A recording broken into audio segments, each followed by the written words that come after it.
2 குழந்தைங்களுமே அனாதையா நிக்குது. அந்த ஒரு அம்மா தான் அந்த குழந்தைங்களை பார்த்துக்கிறது எல்லாமே பண்றது. அவங்களோட தம்பி வைஃப் நான் காலைல ஸ்கூலுக்கு கூட்டின்னு போனாங்க. கூட்டின்னு ரிட்டர்ன் வரும்போது ஹெல்மெட் போடலை அப்படின்னு தான், ஹெல்மெட் போட்டுட்டு தான் எப்பவுமே வருவாங்க. ஆனால் போட்டாங்களா போடலான்னு எங்களுக்கு அந்த தெரியாது. இவங்க ஒரு வேன் வந்து இடிச்சிட்டு போனது மட்டும்தான் தெரியும். இடிச்சிட்டு போயிட்டு அவங்க கீழே வந்து பிளட்டோடு படுத்துட்ருக்குறாங்க. 25 நிமிஷம் வரைக்கும் ஆம்புலன்ஸ் கால் பண்ணி வரவே இல்லைங்களா. அப்புறமா ஆம்புலன்ஸ் வந்து அவங்கள ஸ்ட்ரெச்சரில் படுக்க வச்சு கூட்டின்னு போகும்போது ஆன் தி ஸ்பாட்டில் இறந்துட்டாங்க. இறந்து அவங்க 10 நிமிஷம் ஆகுது அப்படின்னு சொல்லி கூட்டிகிட்டு இங்கே ஜிஹெச் வரைக்கும் வந்தாங்க. ஜிஹெச்சில் வந்து எமர்ஜென்சியில் வந்து கேட்டால் இன்னும் வரலன்னு சொல்லிட்டாங்க. எங்களுக்கு முன்னாடியே அவங்க வந்துட்டாங்க, இன்னும் வரல அப்படின்னு சொன்னாங்க. நாங்கள் வந்து எமர்ஜென்சியில் பார்த்தா கேட்குறோம் நாங்கள் டாக்டர்கிட்ட, அப்படியெல்லாம் இங்கே யாரும் வரல மேடம், இல்லை அவங்க 8:30 மணிக்கு ஆக்சிடென்ட் ஆச்சுன்னு சொன்னாங்க.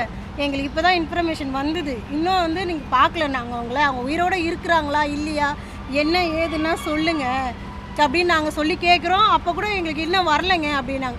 அப்புறமா மறுபடியும் வந்து நாங்கள் அந்த எஸ்ஐ வந்தார், இந்த கேஸை பார்த்த எஸ்ஐ கிட்டே நாங்கள் கேட்குறோம். அப்போ அவர் சொல்கிறாரு நாங்கள் ஆம்புலன்ஸில் தான் வச்சுருக்குறோம். அப்படிப்பட்டு 2 மணி நேரம் 1 மணி நேரம் கழித்து வர வரைக்கும் ஆம்புலன்ஸ்லேயே தான் இருக்கிறாங்க. இப்போ அப்படியே பிளட்டு கொட்டிகிட்டே இருக்குது. அவங்க இறந்தாங்க, உயிரோடு இருக்கிறாங்க. அவங்க பண்ண வேண்டிய வேலை என்ன, கொண்டு வந்து எமர்ஜென்சியில் அந்த பிளட்டையாவது தொடச்சிருக்கலாம்ல. ஒன்றுமே பண்ணாத நாங்கள் கேட்கும் போது எதுவுமே ரெஸ்பான்ஸே கிடையாது. எந்த பதிலும் சொல்லவே மாட்டேன்றாங்க. கேட்டப்போ அங்கே தான் இருக்கிறாங்க, எங்களுக்கு உள்ளே வந்தால் தான் நாங்கள் பார்க்க முடியும், இல்லைன்னா நாங்கள் வெளியில் தான் இருக்க முடியும் அப்படின்னு சொல்லிட்டு சொல்கிறாங்க. அப்புறமா நாங்கள் வந்து கேட்டதுக்கப்புறமா அதுக்கப்புறம் சொல்கிறாங்க உள்ளே நாங்கள் கூட்டிகிட்டு வரோம், நீங்கள் வந்து பாருங்கன்னு சொல்லிட்டு இந்த சைடில் இருக்கிற ரைட் ஹேண்ட் சைடில் லெஃப்ட் ஹேண்ட் சைடில் நிறுத்தி வச்சுட்டு நீங்கள் பாருங்கன்னு அப்புறம் சொல்கிறாங்க. அப்போ கூட அவ்வளோ ஒரு 1 மணி நேரம் 1.5 மணி நேரம் கழிச்சு கூட அவங்கள கூட்டினே வரல.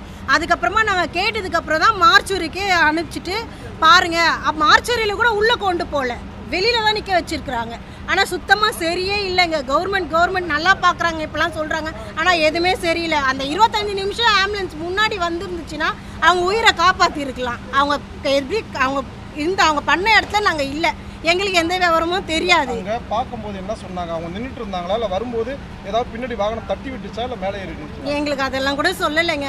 அவங்க வந்து வரும்போது ஒரு வேனுக்காரன் இடிச்சுட்டு போயிட்டே இருக்காங்க. வண்டி ஏறி இறங்க இந்த கையிலெல்லாம் சதமே இல்லை, இந்த கையில் சதையே இல்லை. இந்த சைடு ஃபுல்லாக அப்படியே ஒரு மாதிரி நசுங்கிட்டு இருக்கு. இன்னும் பிளட்டு வந்துட்டே இருக்கு. மார்ச்சிருக்கு இப்படி குப்பரை கவுத்த மாதிரி படுக்க வச்சிருக்கிறாங்க. அப்படியே ரத்தம் கொட்டிகிட்டே தான் இருக்குது, இன்னும் ஸ்டாப் ஆகவே இல்லை. அப்புறம் தான் மார்ச்சுரிக்கை கொண்டு போனாங்க. இப்போ என்ன பண்ணுறாங்க, அங்கேருந்து ஒரு சைன் வேணும், கல்றைக்கு நீங்கள் சொன்னாதான் நாங்கள் பண்ண முடியும், அவ்வளோ ரொம்ப லேட் பண்ணுறாங்க.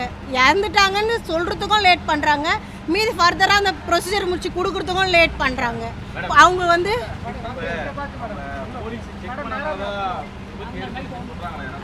அது எங்களுக்கு தெரியல சார், அந்த ஸ்பாட்டில் நாங்கள் இல்லை. விபத்து ஏற்பட்டப்போ நாங்கள் கிடையாது. எங்களுக்கு வந்து 1 மணி நேரம் கழிச்சு தான் தெரிய வந்தது.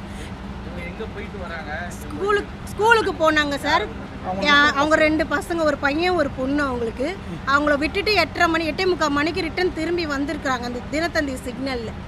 அவ்வளோதான் சார் எங்களுக்கு தெரியும். அப்போ தான் அடிபட்டு ரொம்ப நேரம் கழிச்சு தான் வந்து சொல்லியிருக்கிறாங்க இந்த மாதிரி அடிபட்டுருக்கு அப்படின்ட்டு. அப்புறம் எங்கள் மாமியார், என் தங்கச்சி எல்லாமே போயிருக்கிறாங்க. அவங்க அக்கா பொண்ணு.